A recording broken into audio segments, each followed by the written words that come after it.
12h à 12h45 au palais de la présidence de la République à Abidjan, sous la présidence de son Excellence M. Alassane Ouattara, président de la République, chef d'État.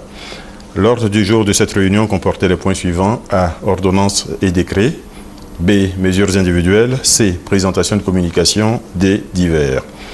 A. Ordonnances et décrets. Au titre du ministère d'État, ministère des Affaires étrangères, sur présentation du ministre, le président de la République a signé un décret portant création, organisation, attribution et fonctionnement du commissariat général de section Côte d'Ivoire de l'exposition internationale Yehoussouf 2012 Corée. Ce commissariat général est chargé d'organiser la participation de la Côte d'Ivoire à la prochaine édition de l'exposition internationale dénommée Expo 2012 Yehoussouf Corée, qui aura lieu du 12 mai au 12 août à Yehoussouf en République de Corée, sur les thèmes directeurs pour des côtes et des océans vivants. 2. Au titre du ministère de l'Économie et des Finances, sur présentation du ministre, le président de la République a signé un décret portant ratification de l'accord de prêt d'un montant de 10 millions de dollars US, soit environ 5 milliards de francs CFA, conclu le 8 mars 2012 entre la Banque arabe de développement économique en Afrique, BADEA, et la République de Côte d'Ivoire, en vue du financement des projets de réhabilitation et d'équipement de 3 établissements de formation professionnelle, qui sont le Centre d'électronique et d'informatique appliquée d'Abidjan, CELIA, le lycée de formation professionnelle des métiers du bois de la ville de Gagnoa et le lycée de formation professionnelle en mécanique et électronique de Ferkessédougou. B. Mesures individuelles. Au titre du ministère d'État, ministère des Affaires étrangères, sur présentation du ministre, le Conseil a donné son agrément en vue de la nomination de Mme Laurent, épouse Baldé Mina Marie, en qualité d'ambassadeur extraordinaire et plénipotentiaire de la République de Côte d'Ivoire près la République de Finlande, avec résidence à Copenhague. De M. Alain Nicaise Papachi Kofi, en qualité d'ambassadeur extraordinaire et plénipotentiaire de la République de Côte d'Ivoire près la République démocratique et populaire du Laos, avec résidence à Beijing.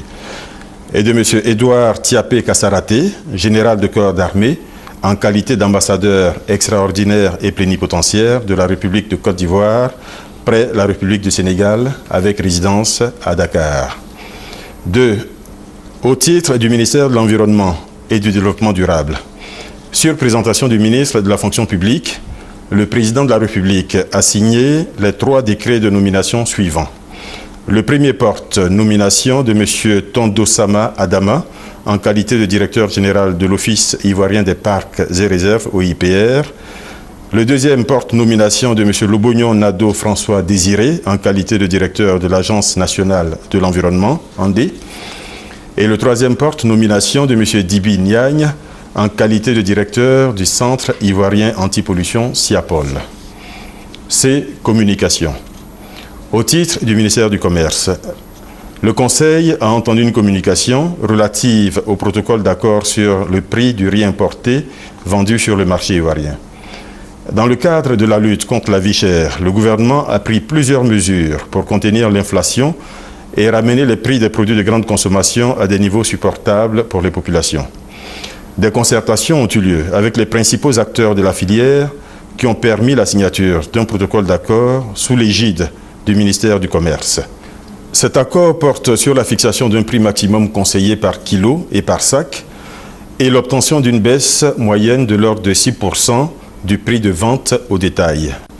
Pour une mise en œuvre efficace des dispositions du protocole d'accord, le Conseil a décidé les actions suivantes. La diffusion à travers des notes circulaires des dispositions du protocole d'accord signé auprès des autorités administratives centrales et déconcentrées. La sensibilisation à grande échelle des opérateurs économiques de la filière riz et de la population sur les mesures prises, la poursuite des opérations de relevé des prix et l'obligation de marquage des prix, la mise à la disposition du ministère du Commerce de moyens logistiques permettant un contrôle effectif des prix sur le terrain, l'opérationnalisation du comité de veille permanent chargé de la surveillance des prix des produits de grande consommation. Le président de la République, tout en saluant la signature du protocole d'accord susmentionné, et après avoir rappelé que les mesures contre la vie chère concernaient également le lait, la tomate concentrée, l'huile, les produits vivriers, la viande, le savon, le gaz, a demandé l'engagement plein et entier de l'administration et de l'ensemble des acteurs publics concernés. 3. Au titre du ministère de la Culture et de la Francophonie, le Conseil a entendu une communication relative à la participation de la Côte d'Ivoire au Salon du Livre de Paris, qui s'est tenu du 15 au 19 mars 2012. La participation ivoirienne a été marquée par la présentation de conférences et la rencontre avec plusieurs acteurs français de la chaîne du livre, susceptibles d'accompagner le développement de la redynamisation du secteur ivoirien du livre. 4. Au titre du ministère de la Poste et des technologies de l'information et de la communication, le Conseil a entendu une communication relative au compte-rendu de la première session de la conférence des ministres des pays de la CEDEAO en charge des postes qui s'est tenue à Grand-Bassam le 13 avril 2012. Au terme de ces travaux, la conférence des ministres a pris un certain nombre de décisions, dont la création de la conférence des postes des États de l'Afrique de l'Ouest CPEAO en lieu et place de la CPAO. Le choix du Nigeria, Abuja, comme siège provisoire de l'organisation. La nomination de M. Akabrou Louis Blaise au poste de secrétaire exécutif de la CPEAO. Et enfin, la désignation de la Côte d'Ivoire pour présider pendant 2 ans le conseil d'administration et pendant 4 ans la conférence des ministres de la CPEAO. 5. Au titre du ministère des ex-combattants et des victimes de guerre, le Conseil a entendu une communication relative au compte-rendu de la mission effectuée en France du 18 au 25 février 2012 par le ministre en charge des ex-combattants et des victimes de guerre, accompagné d'une délégation de haut niveau de ce ministère. L'objectif de cette mission était de s'inspirer du modèle français de gestion des ex-combattants et victimes de guerre, ainsi que de l'expérience de ce pays qui a eu par le passé à surmonter le traumatisme lié à des événements tragiques ou à des conflits armés de grande ampleur. Des divers. En premier point des divers, le Conseil a entendu une communication du ministre d'État, ministre de l'Intérieur, relative à la visite d'État du président de la République dans le district des Montagnes. Cette visite a été effectuée du 21 au 23 avril 2012 dans les régions du Cavali, du Guémont et du Tonkpi, et le président de la République s'est rendu successivement dans les villes de Mans, Toulepleu, Bloléquin, Guiglo, Bangolo et Diokoué. Au cours de cette tournée, le président de la République a visité et procédé à l'inauguration de nombreuses infrastructures socio-économiques et administratives. Dans son message aux populations, à chacune des étapes, le président de la République a appelé au pardon mutuel et à la réconciliation, tout en invitant les exilés à revenir sur leurs terres, puis a rappelé qu'environ 7 milliards de francs CFA ont été investis dans l'ouest de notre pays depuis la fin de la crise post-électorale dans le cadre du programme présidentiel d'urgence PPU. Il a également pris l'engagement de satisfaire avant la fin de son mandat les préoccupations des populations en matière de sécurité, de bitumage des artères principales des villes et de certains axes routiers, d'électricité, d'eau potable, de foncier rural et d'emploi de la jeunesse. En somme, la visite d'État du président de la République dans le district des Montagnes a été un franc succès au regard de la forte mobilisation des populations et de leur adhésion au message de paix, de pardon et de réconciliation prôné par le chef de l'État.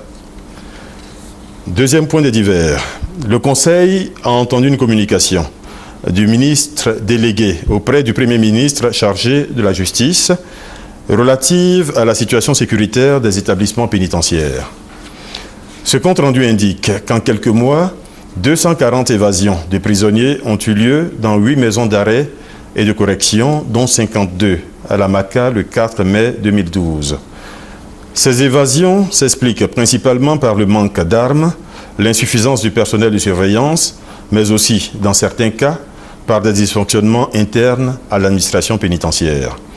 Le Conseil a procédé à l'adoption de mesures immédiates à prendre en vue du renforcement de la sécurité à l'intérieur et à l'extérieur de l'ensemble des maisons d'arrêt et de correction du pays, puis a décidé de relever de leurs fonctions et de remplacer, avec effet immédiat, les régisseurs des maisons d'arrêt et de correction d'Agboville et d'Abidjan-Yopougon-Maca.